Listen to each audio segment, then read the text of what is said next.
समुद्र हा नद्यांचा बाप आहे. नदीचा जन्म समुद्रात होत असतो. सकाराम पाटील म्हणायचं आहे डोंगरावर उगम पाणी. डोंगरात काय झराय का पाण्याचा?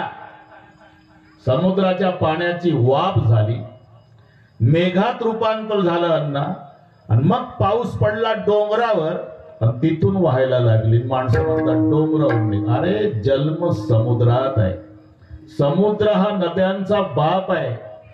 नद्या समुद्राच्या लेकी आहे. म्हणून सगळ्याच्या सगळ्या नद्या समुद्राकडे वाहत जातात. डाकेनाना सगळ्या. तोही मोठ्या प्रेमानं स्वीकार. गंगा गेली सिंधुपाशी. हे गंगाबाई सिंधुबाई नाही घ्यायचं लाडक्या बहिणी. नाही तुम्ही नाव तसेच लावा. गंगा म्हणजे नदी आणि सिंधू म्हणजे समुद्र. नाही तर गंगाबाई सिंधुबाई. गंगा गेली सिंधुपाशी म्हणजे नदी समुद्राजवळ गेली. आणि गेल्यानंतर त्याने अवहेरिले तिशी. तो तर मला यायचं नाही माझ्याकडे. तिने जावे कवन